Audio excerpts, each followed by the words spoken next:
So after years of working with his advisors, his black advisors, years of grooming him to show him how to interact with black people, Rand Paul throws all of that to the wind and decides to have a meet and greet, a photo op with Cliven Bundy. Now, for those of you who may not know who Cliven Bundy is, or you may have forgotten him, which we all would like to forget him, here's a little clip to remind you. I want to tell you one more thing I know about the Negro.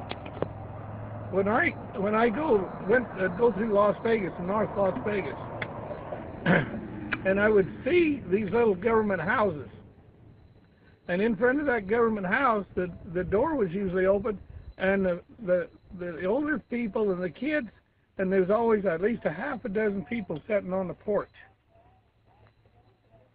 They didn't have nothing to do. They didn't have nothing for their kids to do. They didn't have nothing for their young girls to do. And because they were basically on government subsidy, and so now what do?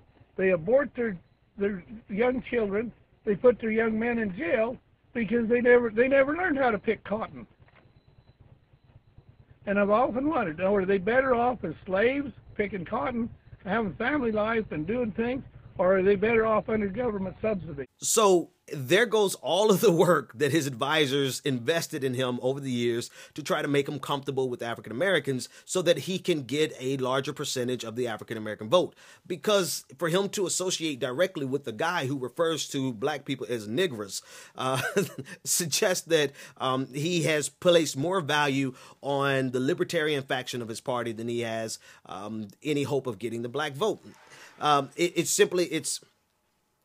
It was an unnecessary move, but I guess he calculated that perhaps it was necessary for him to reach out to the anti-government, anti-civil rights, anti-government interaction, government intervention, government compulsion, any type of anything from the government. He wanted to reach out to that base.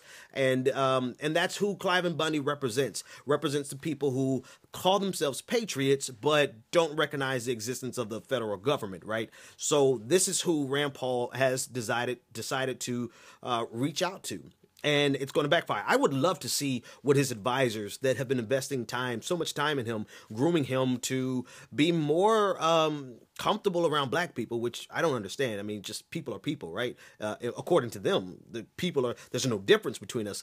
But he hired an entire staff to help him become more comfortable around African Americans. And he throws all that to the wind in one day by going to have a photo op with Cliven Bundy, and the guy who thinks that he can instruct us on everything he knows about the Negro. Rand Paul, that was not exactly the best move you could have made, to say the least, right?